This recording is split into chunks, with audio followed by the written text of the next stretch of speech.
نحمدہ نصلی علی رسولہ الکریم اما بعد فاعوذ باللہ من الشیطان الرجیم بسم اللہ الرحمن الرحیم۔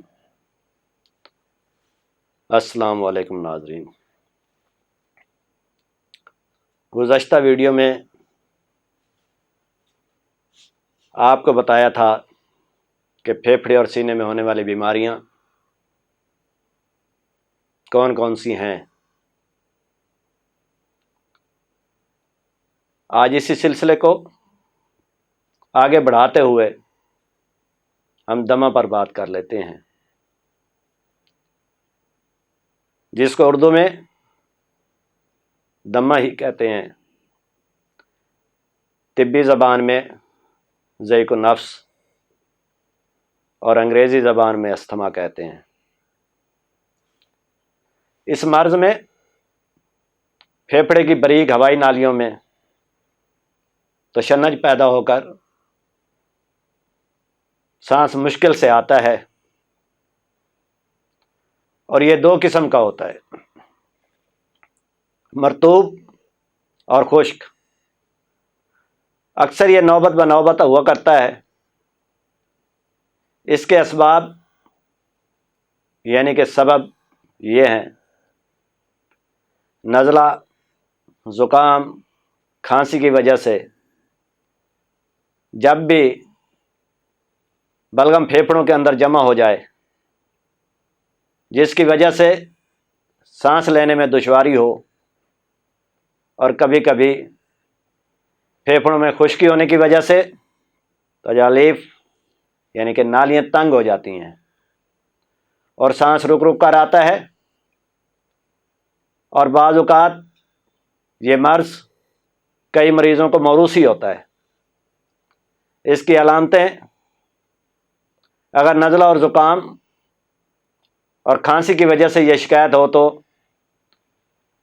دورہ پڑنے سے پہلے اکثر مریض کو قبض اور اپھارا ہوتا ہے، اور ہلکی کھانسی سے شدید کھانسی ہو جاتی ہے، اور سانس رکنے کی تکلیف بھی ساتھ ہونے لگتی ہے۔ سفید رنگ کا رقیق پیشاب کثرت سے آتا ہے، اس میں اکثر کھانسی کا دورہ پڑتا ہے، مریض کا سانس بار بار رکتا رہتا ہے اور سانس مشکل سے آتا ہے۔ کھانستے کھانستے چہرہ سرخ ہو جاتا ہے، مریض سے بولا تک نہیں جاتا۔ پھر جب تھوڑا سا بلغم خارج ہو تو تمام جسم پر پسینہ آ جاتا ہے۔ جیسے ہی بلغم خارج ہوتی ہے اور پسینہ آتا ہے تو مریض کی حالت آہستہ آہستہ ٹھیک ہونے لگ جاتی ہے۔ اس کے بعد مریض بالکل تندرست معلوم ہوتا ہے اور اس کو کوئی تکلیف محسوس نہیں ہوتی۔ ناظرین، میں آپ کو اس کا علاج بتاتا ہوں۔ اگر نزلہ و زکام کی وجہ سے ہو تو اس کے لیے کوئی بھی مناسب ہلکا علاج کر لیں۔ اگر زیادتی بلغم سے ہو اور سینہ پر بلغم اور خر کی آواز آ رہی ہو تو آپ نمک 1 تولہ لے لیں، جو کہ ہم گھر میں استعمال کرتے ہیں۔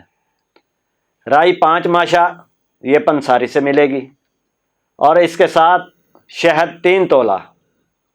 یہ تینوں چیزیں ½ کلو پانی میں ملا کر ابال لیں، اور تھوڑا تھوڑا کر کے مریض کو پلائیں۔ جیسے ہی یہ مقدار پوری ہوگی تو مریض کو الٹی آئے گی، اور الٹی میں بلغم خارج ہو جائے گا۔ اس کے بعد آپ غوزبان 5 ماشا، عناب 5 دانہ، سبوس گندم یعنی کہ آٹے کا چھان 5 ماشا، نبات سفید 2 تولہ یعنی کہ چینی جو ہم گھر میں استعمال کرتے ہیں، یہ ساری چیزیں پانی میں ابال لیں، اور اس پانی کو چھان کر وقفہ وقفہ سے پلاتے رہیں۔ اس کے ساتھ روغن السی 2 تولہ، موم سفید 1 تولہ، چربی گردہ بز یعنی کہ بکرے کے گردے کی چربی، سب کو ملا کر آگ پر رکھیں اور تیل بننے پر سینے کی مالش کریں، اور اس کے ساتھ یہ دمے کی گولیاں استعمال کرائیں۔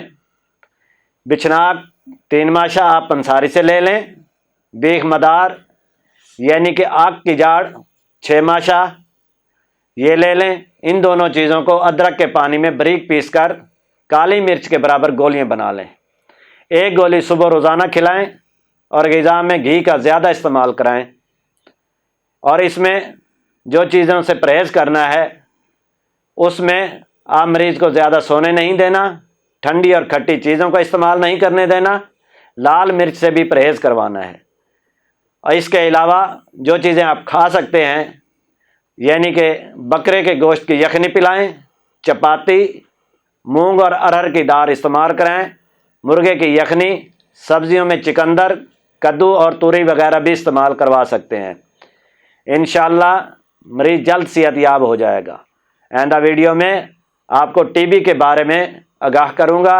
گزشتہ سے پیوستہ ویڈیوز کے اس سلسلے سے جڑے رہیں تاکہ آپ کو یہ ویڈیوز بر وقت ملتے رہیں۔ آپ محمد یاسین تبسم کو دیجیے اجازت۔ اللہ حافظ۔